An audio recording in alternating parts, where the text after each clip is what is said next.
हम बात करते हैं हार्ट की 3 वॉल को। वॉल यानी कि दीवार, जैसे हम अलग अलग लेयर्स होती है तो वैसे हमारी हार्ट में भी 3 अलग अलग, उसको लेयर्स ऑफ द हार्ट भी कह सकते हैं या फिर वॉल ऑफ द हार्ट भी कह सकते हैं। तो वॉल्स ऑफ द हार्ट में 3 वॉल्स आती है। सबसे आउटर मोस्ट वॉल होती है जो फाइब्रस होती है, वो होती है हमारी पेरिकार्डियम, ये सबसे outer most layer of the heart होती है। सेकेंड आती है मायोकार्डियम। जब भी वर्ड मायो का यूज होता है इसका मतलब होता है मसल्स, यानी कि वो मस्कुलर लेयर है जिसकी वजह से हमारा जो हार्ट है वो क्या बन पाया, कोनिकल मस्कुलर ऑर्गन बन पाया। तो यही वो मायोकार्डियम है जो कॉन्ट्रैक्ट और रिलैक्स कर। देन नेक्स्ट आता है हमारा एंडोकार्डियम। एंडोकार्डियम, एंडो यानी कि सबसे इनर मोस्ट लेयर, तो ये इनर मोस्ट लेयर होती है और यही जो एंडोकार्डियम है ये डिवाइड करती है हमारी एट्रियम्स वेंट्रिकल्स को अलग अलग, जो ये चेम्बर्स का नहीं आता था ना उसको डिवाइड करती है। ठीक है, तो 3 layers of the heart and 3 walls of the heart है हमारी pericardium, myocardium, endocardium. Then next आते हैं हमारे walls of the heart. Wall of the heart हमने पढ़ लिया, अब हम वॉल्स पढ़ेंगे। वॉल्स यानी कि जो ओपन एंड क्लोज हो रहे थे उनकी बात। तो हमारे पास पहले हमने बात कर ली थी एट्रियोवेंट्रिकुलर वॉल। एट्रियोवेंट्रिकुलर वॉल यानी कि जो एट्रियम और वेंट्रिकल्स के बीच में होते हैं, यानी कि हमारे ट्राइवेस्पिड वॉल और बाइकस्पिड वॉल, ये एट्रियोवेंट्रिकुलर वॉल होते हैं। दूसरा है सेमील्यूनार वॉल। सेमील्यूनार यानी कि हाफ मून शेप, सेमी यानी कि हाफ, ल्यूनार यानी कि मून। तो हाफ मून शेप के जो वॉल्स है वो होते हैं हमारे pulmonary wall and aortic wall.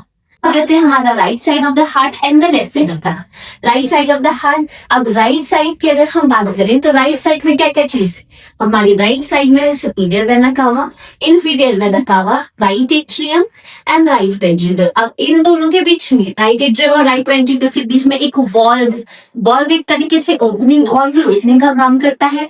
Valve का काम होता है बैक फ्लो को रोक। हमारा ब्लड राइट एट्रियम से नीचे ट्रेवल कर रहा है तो वॉल्व ओपन हो जाता है। जब सारा ब्लड यहाँ में फिल हो जाता है राइट वेंट्रिकल में तो वॉल्व अपने आप क्लोज हो जाता है। ये क्लोजनिंग इंपॉर्टेंट इसलिए है क्योंकि ये ब्लड जब हमारे वेंट्रिकल्स कॉन्ट्रैक्ट करेंगे तो ब्लड राइट एट्रियम में वापस ना जाए, इसलिए जो ट्राइकस्कल वॉल्व है वो इसको क्लोज करता है। राइट साइड में superior vena cava. Superior vena cava क्या करता है, हमारे हेड, नेक और ट्रांस से ब्लड डीऑक्सीजनेटेड ब्लड ला रहा है। Inferior vena cava lower liver और लोअर ट्रंक से ब्लड ला रहा है और ये डीऑक्सीजनेटेड ब्लड जाके भर रहा है हमारे राइट एट्रियम।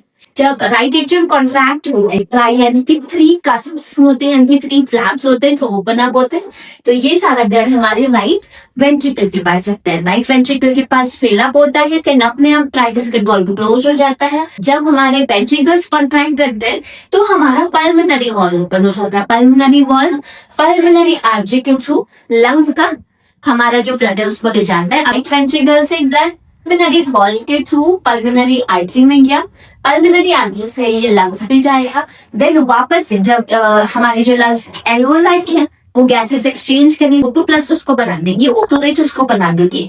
देन वो ब्लड पल्मोनरी वेन के थ्रू हमारे लेफ्ट एट्रियम में जाएगा। अब हम बढ़ते हैं left side of the heart. Left side of the heart के पास क्या है, एक पल्मोनरी वेन है, लेफ्ट एट्रियम है, बाइकस्पिड वॉल्व है। बाइकस्पिड यानी कि इसके पास कितने कस्प हैं, 2 कस्प। इसको हम कस्प यानी कि जो फ्लैप्स है हम कस्प कहते हैं। तो ये बाइकस्पिड वॉल्व ओपन हो जाएगा। बाइकस्पिड वॉल्व जैसे ही ओपन होगा तो सारा ब्लड इसके पास जाएगा लेफ्ट वेंट्रिकल के पास। लेफ्ट वेंट्रिकल जैसे ही फिल अप होगा देन बाइकस्पिड वॉल्व क्लोज हो जाएगा एंड जब वेंट्रिकल्स कॉन्ट्रैक्ट करेंगे तो हमारा वॉल्स ऑफ वॉल्व ओपन हो जाएगा aortic valve. Aortic valve aorta में ओपन होता है, ठीक है, तो इसी वजह से इसका नाम एओर्टिक वॉल्व है। एओर्टिक वॉल्व क्या करेगा, जब ओपन होगा तो ये सारा ब्लड एओर्टा के थ्रू हमारी पूरी बॉडी में एओर्टा की अलग अलग ब्रांचेस में हमारा सर्कुलेट करेगा ऑक्सीजनेटेड ब्लड। ठीक है।